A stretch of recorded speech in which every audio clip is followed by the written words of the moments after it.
That's a universal stupid tax mitigator. Finding somebody who paid the stupid tax so that you can bring them in and then they can point out how to evade that stupid tax. If only there was a podcast that asked this in every interview so that you can learn that here, right? Only there was a podcast that pointed people to the light. Welcome back to another episode of Multifamily Strategy. I am Christian, joined today by Gideon Spencer. Gideon is amazing. He's had me on his podcast. He does have the best mustache in the industry. That is a fact.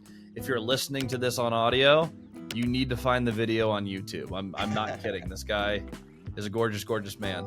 Gideon, now that I've made you feel uncomfortable, welcome to the channel. Bro, I'm soaking in it. I love it. Thank you so much for having me.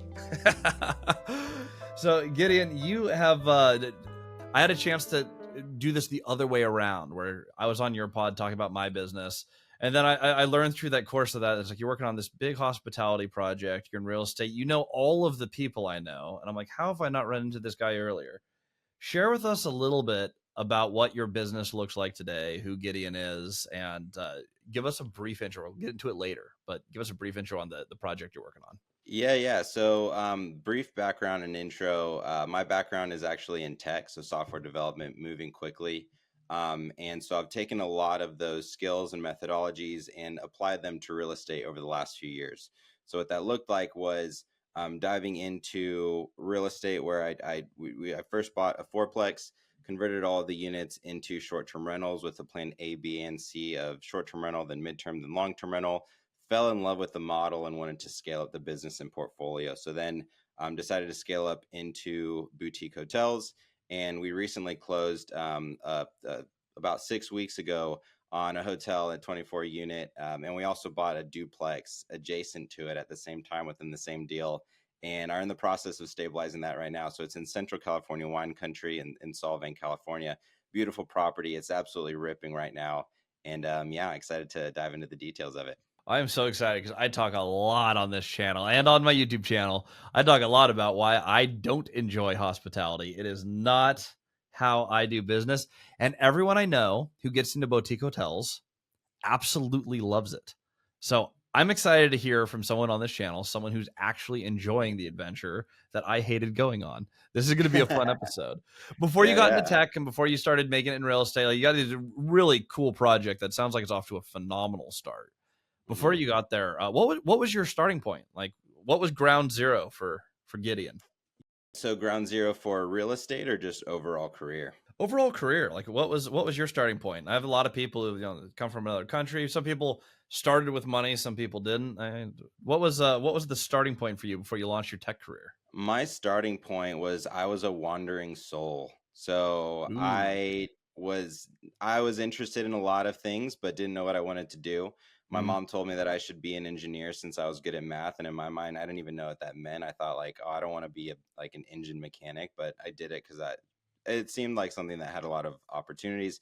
So I went down the mechanical engineering route. As I got further into it, I realized I don't want to sit behind a screen just building CAD models and running math problems all day. Even though I love math, absolutely love math, it just wasn't for me. So I pretty quickly got into the operations side of things, and I loved working with people and systems and building teams that execute on a vision quickly.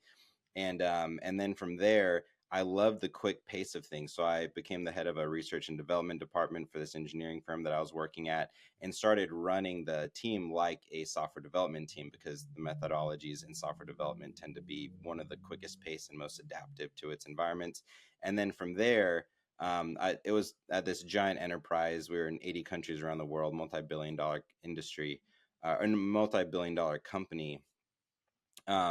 I ended up getting noticed by the CTO. And so they pulled me into their like software and tech division to travel the world coaching teams on how to operate more effectively.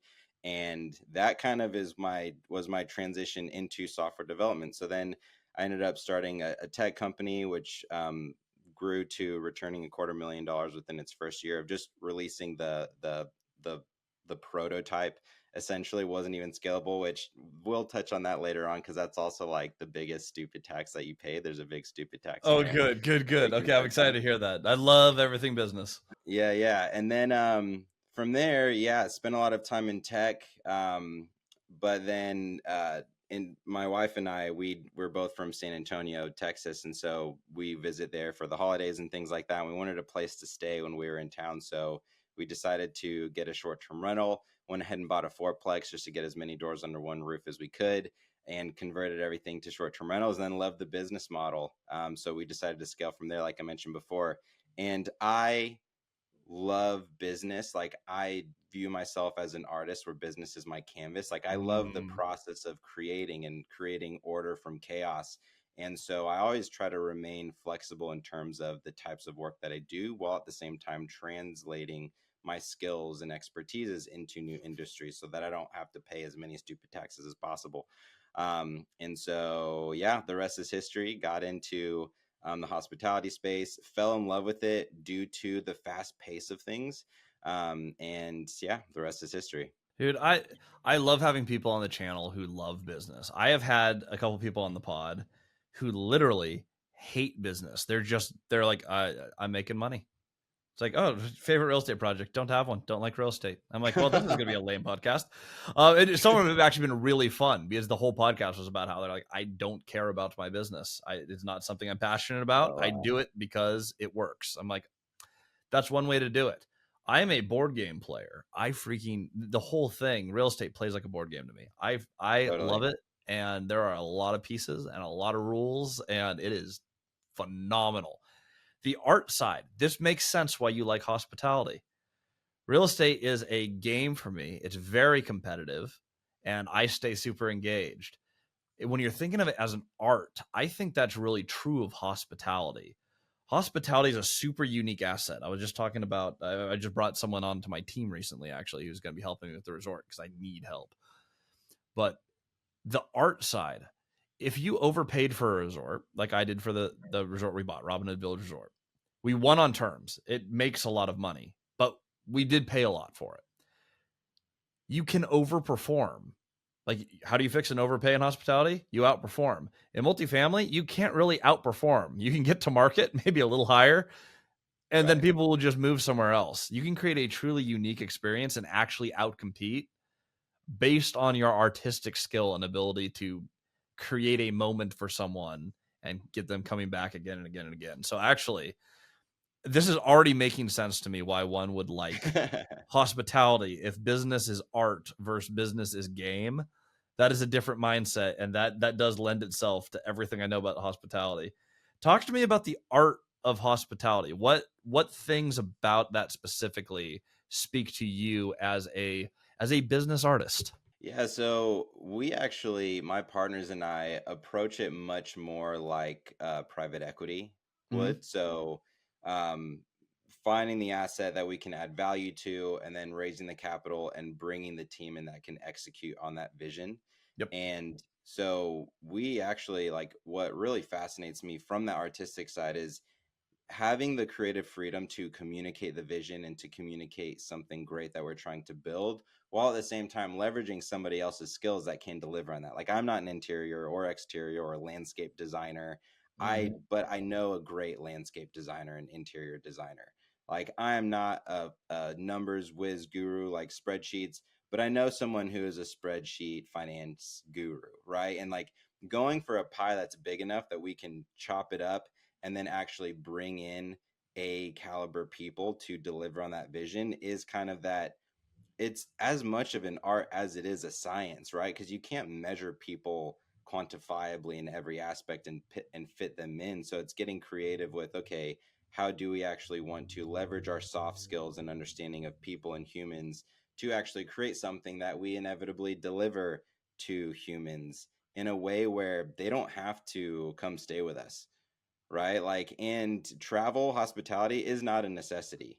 Mm-hmm. Like housing, that is a necessity for humans, but hospitality is not a necessity. So the competitive landscape is much more creative in terms of how do you deliver subjective value to people to yield the biggest return possible. Oh, I love that. So that is approaching the art of business like an engineer. That's what I'm hearing. Yeah, I can see the pieces and we can put them operationalizing the together and art. we could. I'm like, this is all very consistent to a cohesive story of who is Gideon, the engineer business artist. I like the way that you move the pieces, and in my opinion, the best way to think about business is like, you know, the things that you are strong at, and you find the things that you're like, oh, I understand the business and what pieces need to happen. I'm going to do the things that I'm best at. I'm going to build a team that can do all the other pieces. This question comes up a lot in my actually in my YouTube lives. Funny enough, I got this question like 5 times from the same person. So apparently I didn't answer it well enough. So let's see if you can do it. When you're building a team, so you're putting in the architecture for your business. When you're building a team, how do you select the right players? How do you build the right level of trust with people as you delegate tasks? That's a huge part of scaling beyond being a solopreneur to entrepreneur. Is you have to put people in a position, and you have to relinquish power to some of these people. When you're building Mhm. teams or on a new project, what are some principles that guide you in how you build that team? Yeah, so I would say looking at an individual's past and future, and then making sure that their past, their experience supports what they can deliver in the direction that they're going on into their future, and then making sure that that future direction has aligned incentives.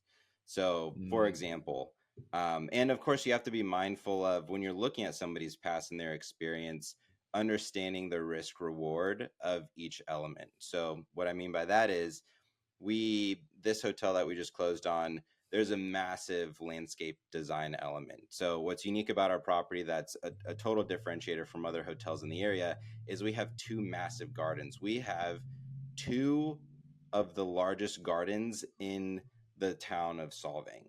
And no so way. we're going to lean hard into that because it's such a beautiful outdoor environment. Being in the wine country, we're going to leverage that outdoor area really hard. And so as we were picking our landscape designer, it's critical to us that they have a track record that can deliver on our vision. So to us, it's very high risk, and so we need somebody with a very strong record. Hmm. Conversely, if we were doing interior design and we wanted the hotel to feel different, which we do, um, this is a question that came up a lot with our team, is how do we want the hotel to feel on the inside? So an area where somebody's history, you might be able to be a little flexible, is maybe you say, I don't want our hotel to feel like a hotel. I want it to feel much more like a lounge restaurant where people can get together and drink wine and laugh. So maybe you end up going for somebody where their track record isn't even in hotels. Maybe it's in designing a vineyard or a restaurant or something. And so you're taking that risk there by saying, okay, I think that they can deliver on something that a hotel would need. Right. So, like, understanding under what conditions I need them to execute exactly like they have in the past, versus I think we can be a little bit flexible here and take a leap to create an experience that's different. And then, in terms of what is their future, what are they going towards, is making sure that those incentives are aligned. Because if you're able to align incentives such that delivering value to you ultimately delivers value to them, then they will work harder to deliver value to you because they are, as a byproduct, delivering value to them. So another example here might be, I'll just continue with that design example. Yeah. If there's somebody that really wants to get into designing hotels, but they have only designed restaurants before, then there's really great harmony in terms of, like, okay, their history delivers on what we're looking for, and they are personally incentivized to deliver value for us because they want to get into this space. And so this is like a personal project for them that they will prioritize above all the others. Like, our futures are aligned. And I know that's kind of an abstract answer, but these are soft skills. Like, you need soft skills in order to create partnerships. You can't just have somebody fill out an eHarmony survey that tells you how great they're going to be for you in the project. It doesn't work like that. So it does require those soft skills, and you almost have to communicate or think about those things in an abstract way. And if you want to succeed on a business level, that is one of the main rules of any business is objectives have to align with incentives. I even Yeah. going as boring as pay structures. If you pay someone a salary, they will act like a salaried employee. For leadership in our hotels, we tie the incentives to, is like, okay, based on certain performance metrics, if we can bring expenses down and income up, there's going to be a bonus structure based on Right. this.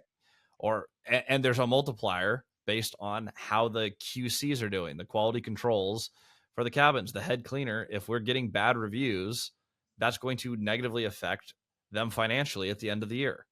If we're getting fantastic reviews, they're going to be rewarded for that.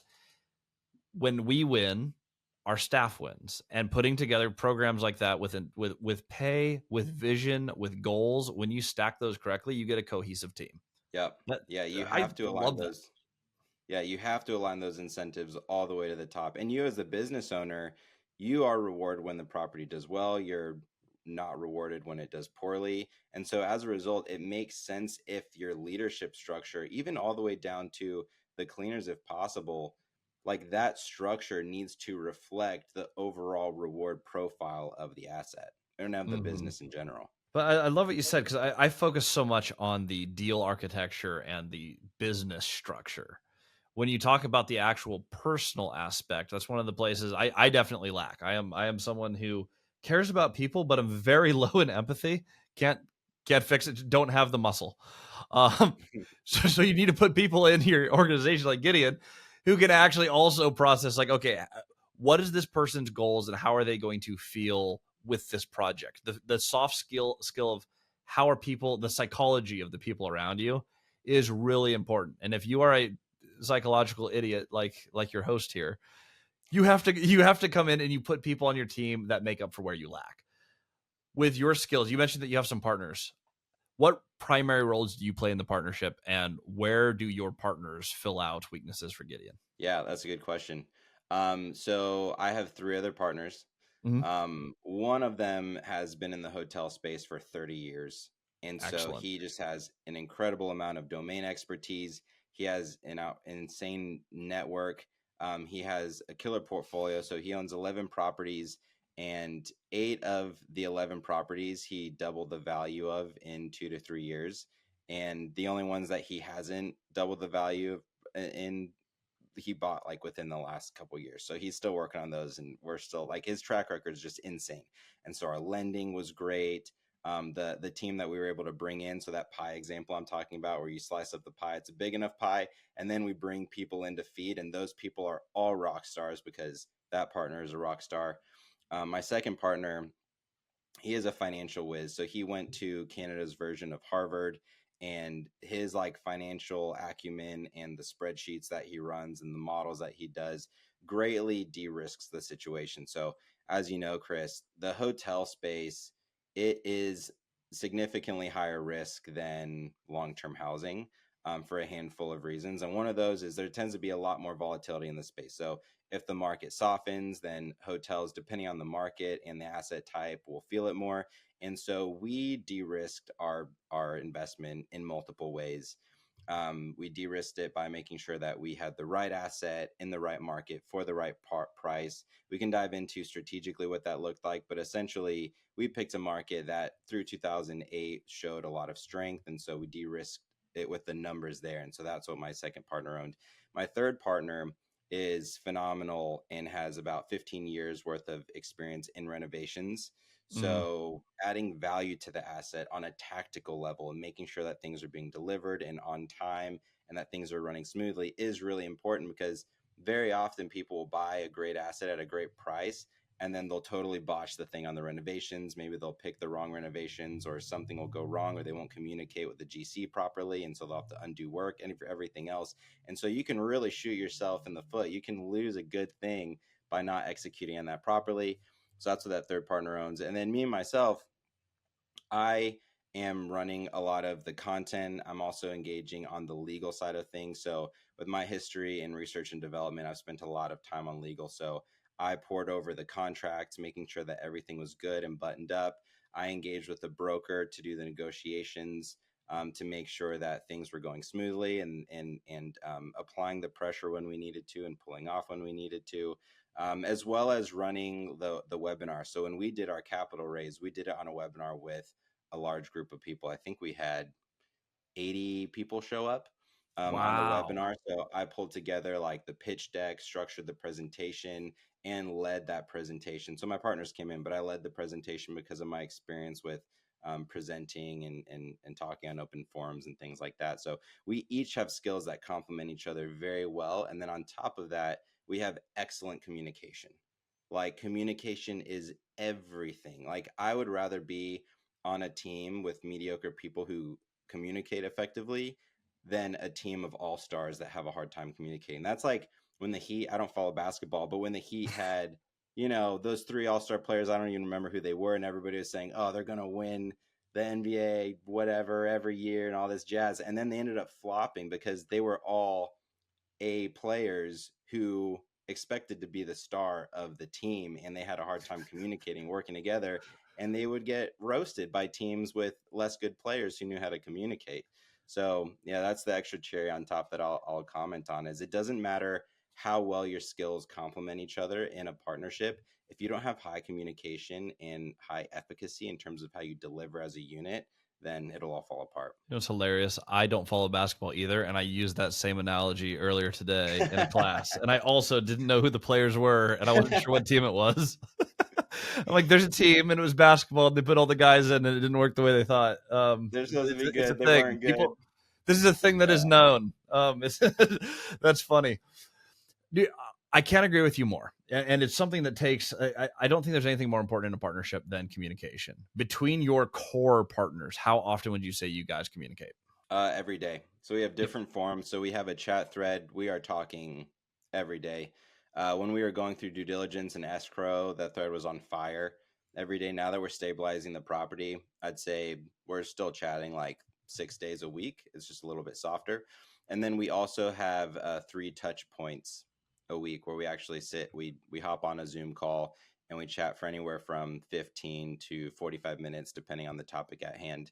And then via email with various vendors, we'll loop each other in on email threads. So we'll have one person that owns the relationship and owns the conversation and fill the others in so that everybody stays aware of what's going on to keep that communication high. There we go. Well, dude, that's probably the best piece of advice I think anyone can hear for partnerships. You can have a decent team that does excellently if you have great communication. If everyone knows where the other person is, if you delegate a task where stuff starts to fall apart, so one person thinks the other person is doing one thing, something's done incorrectly where someone else had the knowledge. When you guys communicate as a system, you benefit from everyone's strengths and you back up everyone's weaknesses. That is a fantastic way to do that.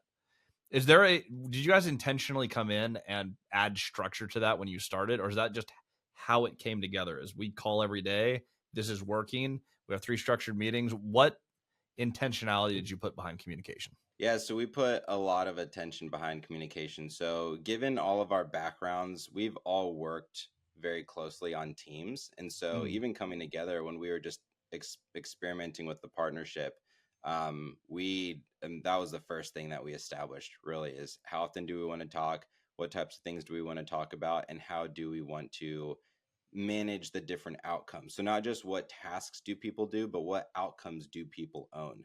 And then that's what we would touch base on. And we started off when we were just when we were looking for deals, we touched base about once a week.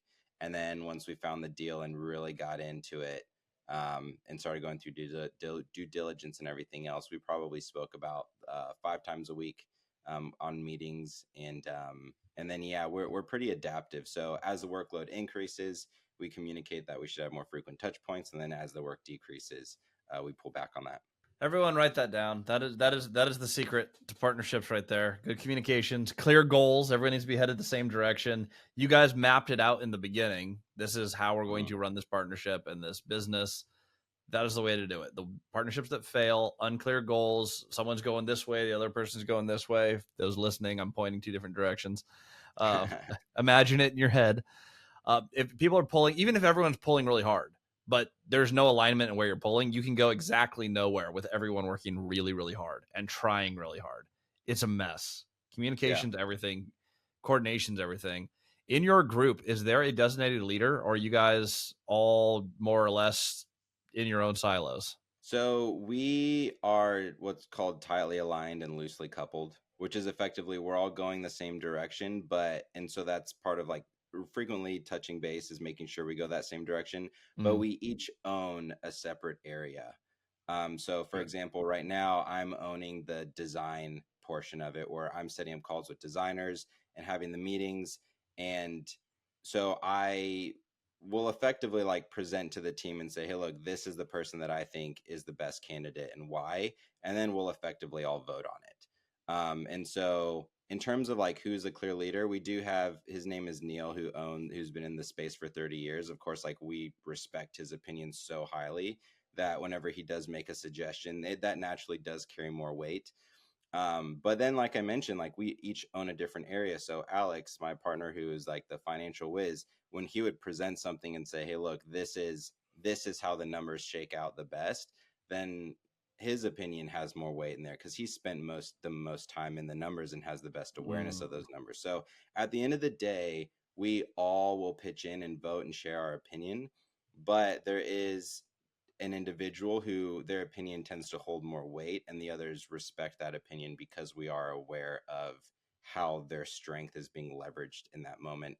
The other thing that I'll add, which is I think vitally important to partnerships, is fully committing to a decision that's made. I've been in other partnerships and teams where there would be two individuals who have different opinions on the direction that things should go, and they're both willing to die on that hill. And so even though the team goes one direction, there still is that other person that is trying to pull away because there's not full commitment. Yes. We don't do that at all. Like we'll have a meeting. If two people disagree, then they'll both make their proposal or their argument as to the direction they think things should go.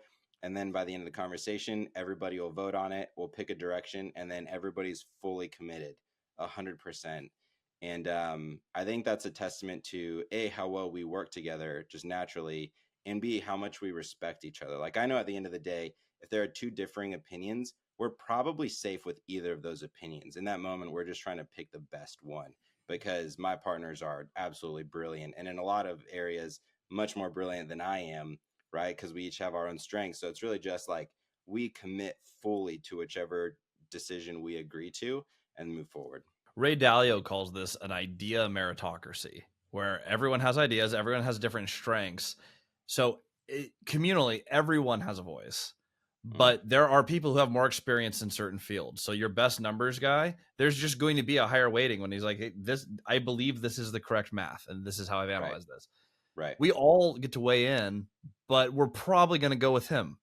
The hotel guy who has 30 years of experience, he's done a million projects. It's like, yeah, when he says this is what I think we're going to do in hospitality, that get a lot more merit and weight on what he says, but every voice is right. heard. Idea meritocracy. I think it's a genius idea. I try to apply that everywhere I can in my businesses.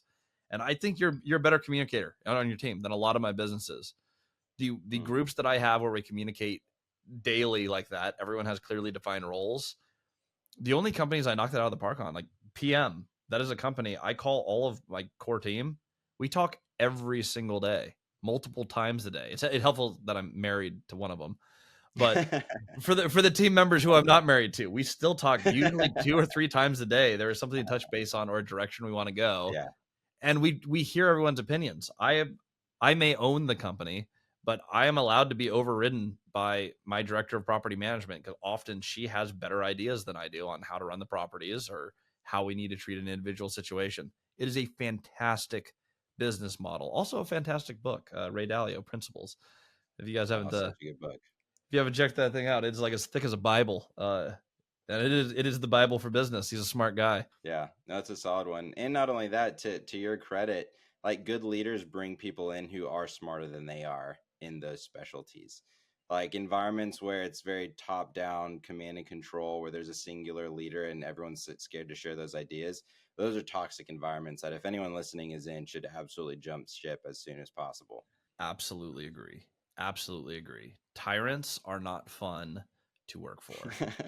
Generally 100%. speaking, you want a connector, and oftentimes I have found the best leaders are not the smartest person in the room. It's definitely not me. Which is fun in business. There's like if you're not the smartest person, but you are a good connector, you end up not taking control. You have to rely on others. You don't dominate everyone. You just recognize. I think the word that I'm looking for is humility. Mm, If you have the humility to go, I'm not the smartest, and if I am the smartest, we're screwed. If you have that mentality going into business, you're going to build better teams. You got to be able yeah. to rely on the people you're working with. And again, surround yourself with people with more experience. I hated running a hotel. And I think the reason I hated it is because one, I had partners who had no interest in hospitality, and we broke our one rule. When you want to learn something new, learn from someone who's done the thing you want to do. We Mm. added no one on the team who had done hospitality, and we didn't really talk to anyone who owned hospitality. We're like, our other businesses did well. Of course, this will work. Right. That ruined the whole industry for me. Where I'm like, I hate running this. This isn't fun. What's your favorite part of hospitality overall? What is the thing with that particular project? Let's talk about your 24 unit. What is your favorite part of that project? My favorite part of the project. So I'll say two things. Okay. One is seeing things get transformed. Like I just think it's a beautiful thing. So I'm a Christian, and so to me, like the idea of creating order from chaos is a Mm, beautiful thing that I think is fundamental to the human experience. Like I think it's fundamental for humans to create beautiful things that are meaningful and to create them from chaos. So that's the first thing, is like hopping on my on the calls with my property management team and having them share the numbers compared to last year and seeing that things are getting better, seeing photos of the property and seeing it transform before my eyes by people who are world class is so exciting. It's so exciting. I mean, it's why HGTV was such a big deal for so long and still is, right? It's like humans love seeing order created from chaos. So that's I the first love thing. that. The second thing is I love the quick turnaround time of hospitality. So I love how quickly guests are staying and then leaving and writing reviews. Like the feedback loop is so tight that we're able to make adjustments.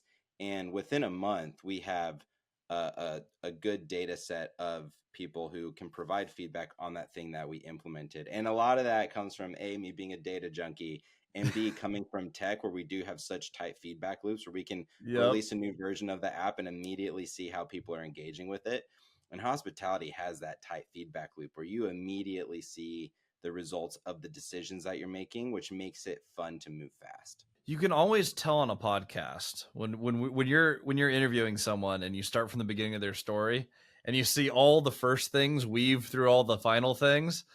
You have someone who works with intentionality. I love that. Where some people just kind of wander through their business, and occasionally they actually do pretty well, but usually the people who build the best, strongest businesses, it's like that. I'm like, I hear the engineer background and how you architect things.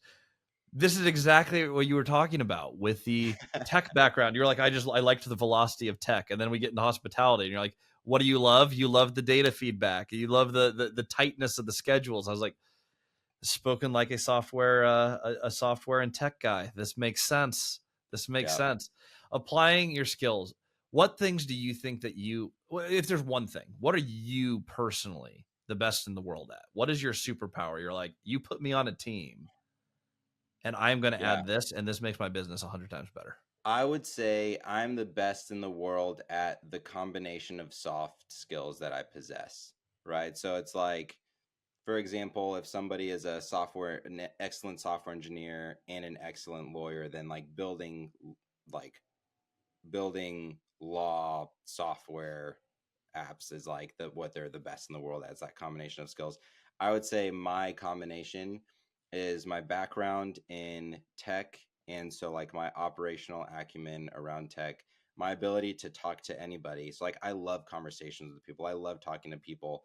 I don't mind being the stupidest person in the room. Like that is my favorite place to be because I can ask as many dumb questions as I want and I have no problem asking those dumb questions. And then also my desire for beauty in art, where like typically people who are very left brain mathematically inclined tend to be less right brained. I think my balance between the two of like I love structure and order and data and systems, but I also love beauty and art and design. And so being able to communicate with people to create teams that can execute well on both of those ends is what I believe I'm world class at. Oh, I love that. And in learning this, and you've alluded to this, there was a stupid tax paid early on in the career, uh, but in building business and in your time in engineering and real estate and tech and the whole thing, there's a time when you don't know what you don't know, and you have to Right. pay to learn it. Sometimes it's monetary, sometimes it's just you lose a bunch of time, sometimes it's you burn a relationship. For you, what has been the highest stupid tax, and how can we avoid making the same mistake? So the highest stupid task I have paid is lacking foresight for a core requirement at the end of the road. So the story to explain that is, when I was first getting into tech, I ended up building a tech company, like I mentioned before, that returned $250,000 within the first year of releasing the prototype. So it wasn't even a scalable offering. The thing broke all the time. It was literally just a test that the idea worked, and it caught fire. And what it was in Texas, you get your vehicle registered and you have to get your vehicle inspected. And so those are two separate steps, but you have to get them back to back. And so I went and got my vehicle inspected, it passed, and then I forgot to register it. And I thought it's so dumb that these are two steps. Why isn't it just one step? Because you have to get them back to back each time. After doing the due diligence, I discovered that it's two separate departments. It's the DMV, Department of Motorized Vehicles, and the DPS, the Department of Public Safety, I think, or something like that. So it's two different departments. They don't talk to each other because it's the government and they struggle with things. I'm not going to get into that, but they have a hard time. And that was one of their hard Communication, times. not good at it. Communication, not great at it. And so my product idea was merging those two steps so that basically when you get your vehicle inspected, we will automatically register it. I went and partnered with the Jiffy Lubes and the Quick Cars, all the oil change places that offer inspections, and I actually partnered with the largest state association for this group. So I became friends with the treasurer. He's one of my mentors today, absolute phenomenal human being, and basically he brought me into the circle. I was the only vendor there. It was like a total feast offering this product, where basically my offering to them was, I will give you all the data you want on the people that are coming and getting their oil changed, because those locations always wanted the data. So like they wanted to know where people live so they could send out coupons and get people back into their shop for oil changes and whatever. And so I was like, I'll give you all the data, and then I'll just make the spread because I'm upcharging on processing the registration.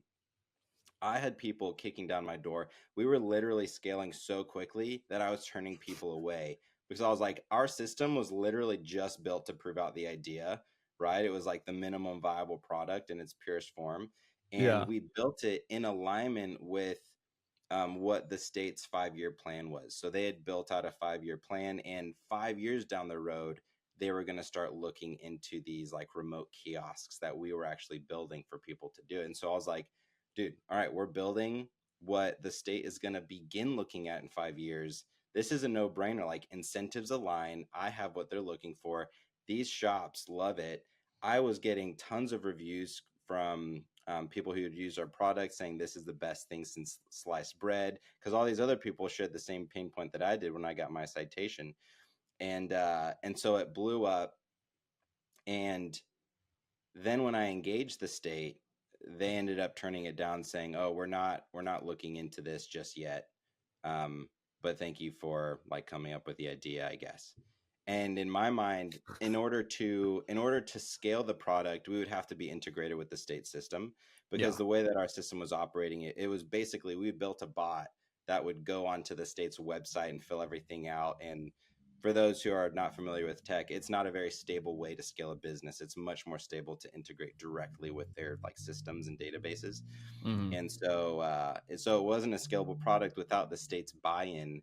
And in my ignorance, my stupid tax was assuming that the state would follow the same business logic that the broader, like the free market follows.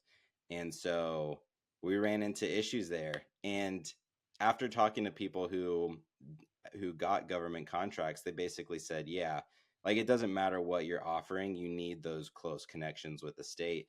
And so we had somebody who was interested in acquiring the company, and we were having those conversations, and it all fell apart because we didn't have that piece figured out. That would be further down the road. So now the second part of your question is, how would I capitalize on that stupid tax and make sure that it doesn't happen again? Is I would find somebody who has done the thing that I'm trying to do, or somebody that's done the closest thing that I'm trying to do. Hmm. So in that case, I should have been looking for conversations with people who had built tech products that worked with the state and that had integrated with the state.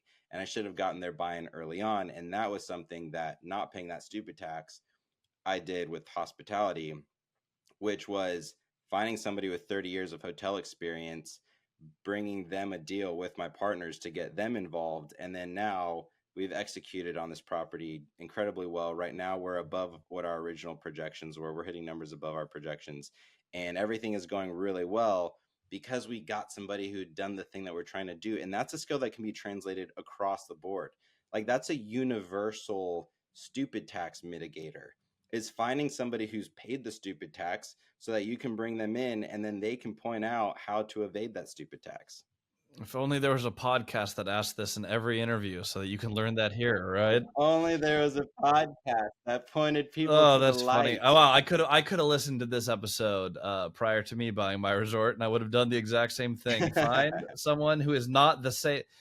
We thought we were doing that by asking the owner. I was like, oh, we got really close with the prior owner who has a vested interest in not owning this.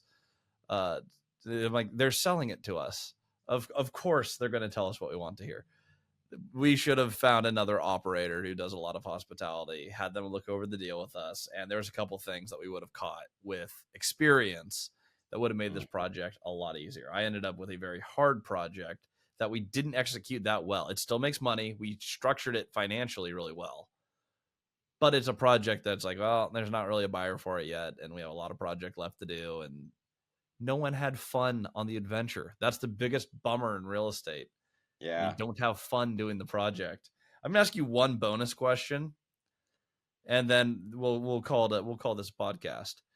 You mentioned being a Christian and in business, and I love this. You guys may notice my name is Christian. I'm very biased here. If you have not yet found God, do so immediately. Gideon, being a business person and being a Christian at the same time, I see a lot online about, okay, well, how do you focus so hard on your business as opposed to, like, how do you balance that with faith? I always appreciate other business owners' opinion on this. How does faith play a role in the way that you do business? Well, I see life like a canvas, right? Because this is the same, this to me ties into the same question of, like, how can God exist and my grandmother die of cancer painfully, or somebody get in a car accident? Like, how can those things exist in the world simultaneously? And my response is, it's like a canvas that, as it's painted, you see there's dark and there's light, and it's that contrast that actually creates something beautiful. And you don't appreciate the highs without the lows. And of course, like, there's all sorts of complexities with that, but in terms of like an abstract visualization, that's how I think of it.